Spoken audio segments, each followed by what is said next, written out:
ATC Weather Lab. Here's Rob's forecast.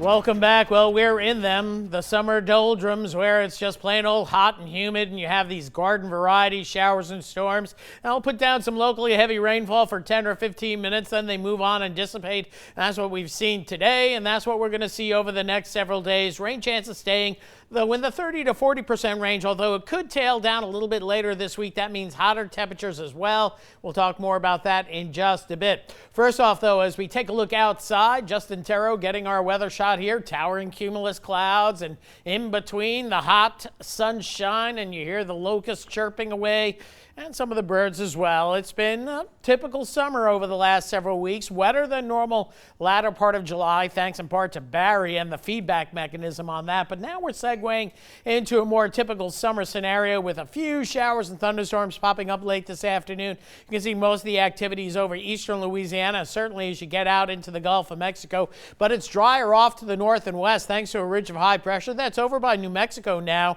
and that's keeping Texas dry, portions of Arkansas, northern Louisiana, but we're kind of on a dividing line. There's an upper level trough. If you watch the winds, they go down to the south here, but on the other side, they're going this way. So the deeper tropical moisture out in the Gulf, but some of that is still in the area with a northeast flow aloft, usually at 500 millibars. You do see scattered storms in the afternoon. That's what we're going to see over the next several days, and that's what we've seen this afternoon.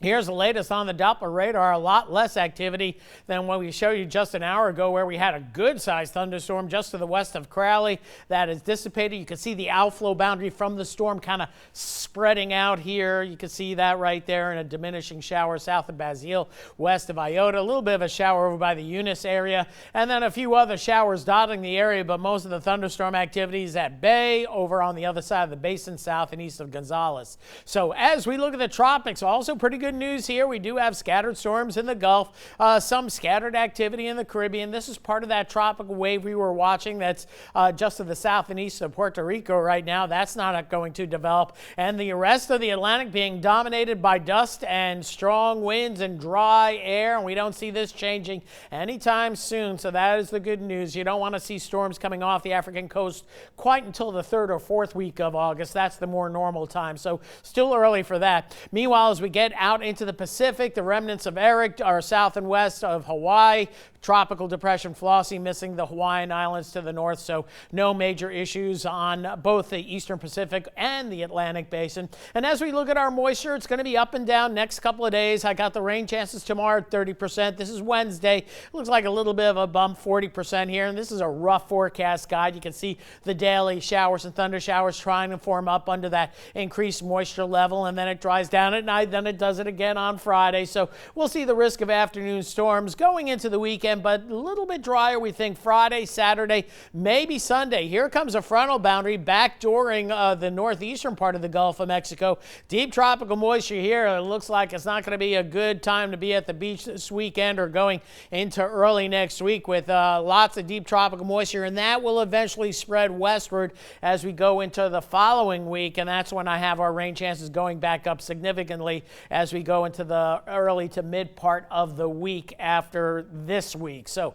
as we look at your forecast in the near term, should quiet down, maybe 1-2 isolated cells up until about 8 p.m. or so, and then a quiet night overnight tonight. Then tomorrow, scattered showers and a thunder shower to pepper the coastline, and then they'll try to migrate inland during the afternoon. But this looks to be a 30% type of day. Highest rain chances I-10 on southward, 20% or less as you go farther to the north, and things quiet down again going into tomorrow evening, and we'll repeat and rinse as we head into Wednesday as well. Mid-70s tonight. Tomorrow we'll get into the upper 80s to lower 90s. That heat index right near 100. And then tomorrow night, maybe a degree or two warmer. And this is going to be the trend all week long. And daytime highs pushing again upper 80s to lower 90s, topping out near 92 next couple of days. 74 the low tonight. Things are quieting down. Then for tomorrow, a standard forecast for August 6th. 7th, 8th, and 9th.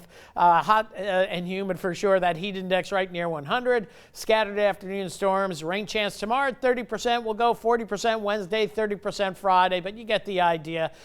Closer to 20% for Friday, Saturday at the very least. Sunday may come up to 30%, but notice the highs getting closer to the mid-90s and overnight lows climbing into the mid to upper 70s. So full summer heat and humidity on display, but that's the way it should be as we are in August and will be for another 4 weeks. Just kind of flying by, isn't it? Yeah, well, yeah, indeed.